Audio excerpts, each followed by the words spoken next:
you're like me, you get bored easily, you can't sit around for too long, and you're always just waiting for the next adventure to come.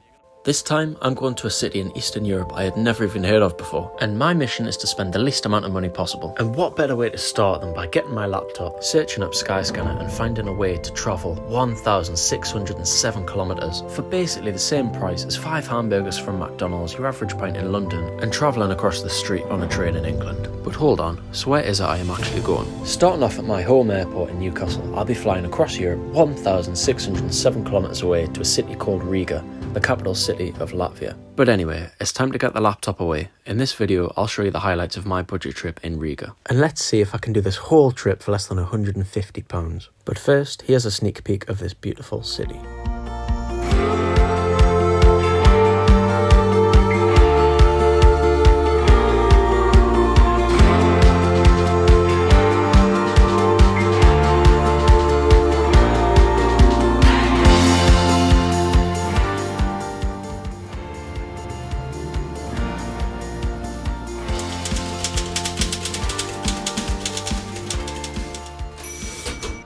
Alright, so hello and welcome to the best views in Riga. I can't believe that I flew here for only £4.99. But it makes sense starting back here at a busy Newcastle airport where I started my solo journey. And as you probably guessed, I was flying with Ryanair, which means one thing: hand luggage only. But I'm also going to try and sneak my drone on too. So the trip starts off with an expenditure of £4.99 for the flight to Riga, and amazingly the same price to return. So that kicks things off with a total spend of just under £10. After the bumpy landing, I head for the exit and finally figure out how to work out the bus ticket machine. Impressively, the bus into the old town only cost €1, which takes my total to around £11. It was pretty dark, but I got my first glimpse of the stunning architecture, which would be revealed to me over the next few days. Although it was around midnight and I was starving. Luckily, I am a man of culture, and the only place open to eat at this time is... Anyway, this life-saving feast set me back around €10, which takes my total up to £19.34. Heading back to the hostel, I climb up some dodgy staircase. And this is where I'll be staying for 4 nights at a lovely price of €17 a night. So that's another £58 for my accommodation added on to the total cost of the trip. So adding that together, that pulls my total cost up to £77.50. But now it's time for bed. I'm absolutely shattered and a day of exploring awaits.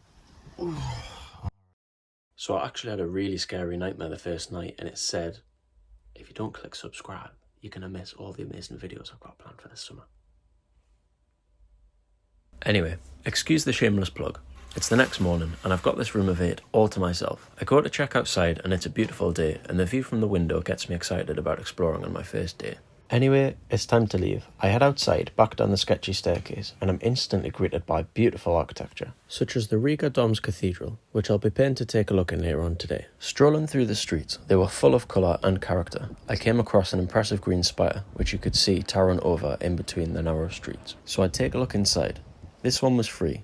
Although there was construction going on, I thought the interior was interesting and well worth seeing. But to be honest with you, the rest of the first day was pretty much just full of sightseeing, which luckily is free. After a morning full of exploring, in the afternoon I came across the Three Brothers, the oldest houses in Riga dating from the 15th century. A lovely yellow house, a cool turret, a strangely shaped building, and 2 more beautiful churches.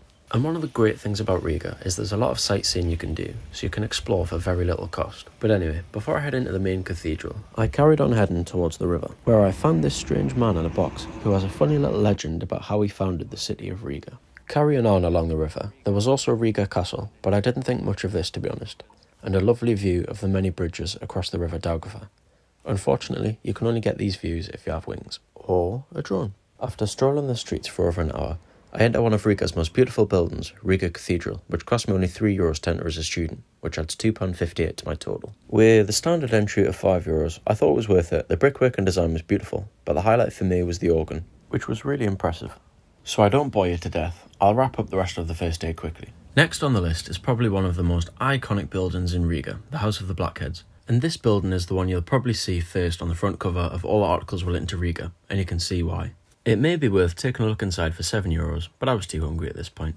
Often when I travel, I rely on a lot of my food and water from supermarkets, which when travelling cheap is a great option for a good selection of cheap food. And trust me, you can save a fortune. To give you an idea of how cheap supermarket food can be, Riga especially, I got a cereal bar thing, 2 bananas, 2 bits of bread, a croissant, water and a protein shake for £3.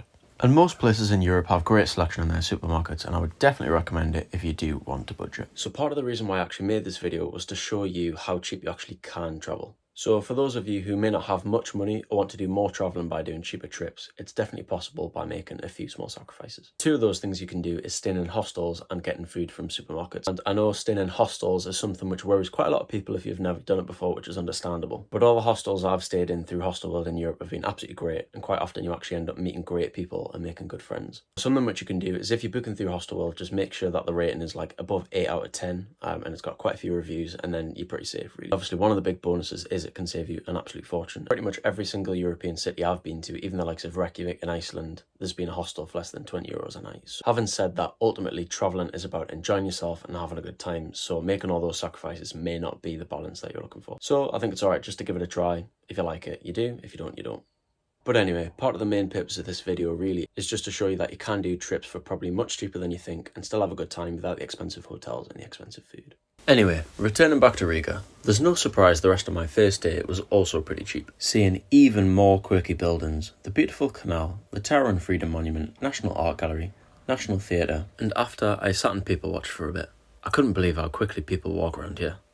And so that pretty much wraps up day one, and I don't think I need to tell you where I went for dinner. Anyway, that cost me £5.50 and I spent another £3 on a water and coke. So I got away with spending only £14 on my first day, which is just crazy really, which takes my total cost of the trip up to £91.66. So at the minute I'm not sure whether I'll complete my challenge of doing the whole trip for less than £150, so I guess we'll find that out soon. And now it's day 2. Alright, so it is the start of day 2. It's a little bit rainier today, the weather's took a sour turn, but hopefully that means the sights should be a bit quieter, so let's go out and explore again. It's fair to say I was really impressed with Riga so far, especially since I had no expectations before I came, and I didn't even Google what was there, so I had absolutely no clue what to expect. Okay, so just walking through the main square, absolutely stunning, as it was yesterday, except a little bit quieter with the rain. But I'm heading to the museum. And the entrance was right next to the Three Brothers. Again, with student discount it cost me only €3 to enter, and I've noticed that across Europe, a lot of places like museums and galleries offer student discount if they're not free already. So on budget trips you can definitely still find stuff to do. But anyway, for me, in this museum, I think the decor was actually more impressive than the art. Although, after wandering around for a little longer, I did find some cool stuff. Like an Egyptian mummy in its coffin, some cool Greek and Asian artifacts, and that was about it. I ended up having more of a chilled second day, but did a little more wandering, which seems to be my favourite thing, aside from not spending money. And I still can't believe all the colour and eccentric design of the buildings around here. After another little wander, I crossed the bridge to find somewhere I could fly my drone, without breaking the law and getting arrested by Latvian police. But what's life without a little risk? I'm only kidding, I didn't break any rules, I don't think. But it's time to head back to the hostel. Alright, so I hope you did enjoy those drone shots. I've just got back to the room. Time to relax, I think, after a long day of walking and exploring. Considering I had absolutely no idea what was going to be in Riga, because I didn't do any research beforehand, I had absolutely no expectations of what was going to be in Riga, to be honest. But at the very least, I can say I've been very pleasantly surprised. But just to rewind a little bit, so throughout the day, I survived on supermarket food again, and this lot cost me £5.73. And guess where I ended up for my dinner? I'll give you a clue. But anyway, all this cost me £7.56. Finishing off the day with a beautiful sunset, my total spending at the end of day 2 is £107.53, meaning I spent just short of £16 on my second day and had a great time. Now, it's day 3. Alright, so it's day 3. It's an absolutely beautiful day. The sun is out, a lot better than yesterday. But I've got 3 things on my list for today. So first on the list, I'm going to visit the central market. Second on the list, I still need to buy a fridge magnet. Third on the list, apparently there's a shopping mall which has a really nice view from the top. So that is going to be the final task of the day, and now I'm just going to chill out. Just to mention, this was a beautiful little square, but I carried on through the former Soviet streets towards the central market. There were also some really cool old rundown buildings on the way, and I found the local crazy bird lady. Carrying on into the market, there was fish, more fish, some cheese, sweets, and more sweets. The market seemed endless, and it was great just wandering around and exploring. After going through the 3 pavilions, I ended up outside where there were mountains of fruit, veg, and flowers. Out of the corner of my eye, I spotted a 4th pavilion. You'll never guess what they had. Turn away if you're squeamish. Pig snouts. Instead of eating a pig's face, I fancied something a bit more appetising, so I got myself some strawberries for £1.88. Now it's time for some stunning views. I accidentally discovered this building had a panoramic viewpoint. So I paid €6, got into the lift and headed for the top floor. Alright, so I've just got up to the top and this is the view. I mean, it was €6, but absolutely worth it. Look at that. Absolutely stunning. The viewpoint gave incredible views of the whole city, including the central market, the bridges, the old town, the city's main churches, as well as the radio tower in the other direction. After stopping to take in the views, I say my goodbyes and head back down in the lift. And the sun decided to reveal itself from behind the clouds, so I got my drone out again. This is the building with a viewpoint, and I also captured St. Peter's Church, which has a distinctive spire, and Riga Cathedral is beautiful in its own way too. After seeing the really cool old Soviet-style tram, I treated myself to some real food for €7. Then, since the weather was amazing, I relaxed in the park and watched canal boats and the world go by. Unfortunately, my new ways didn't last long, but I had more important matters, a fridge magnet. And that's my final task of the trip done, which cost me €2. And there we go, mission complete. I think I finally found my fridge magnet, and a pretty nice one as well for only €2. But this commemorates what a lovely trip I've had away in Riga. And so that is my budget trip all done. With another few costs such as drinks, breakfast and the bus back to the airport, I've managed to complete my challenge of spending less than £150. I can't believe that I've done this whole trip for £133 and 76 pence. Anyway, I hope you enjoyed this video and that it encourages you to go out and budget travel too. See you soon. Goodbye.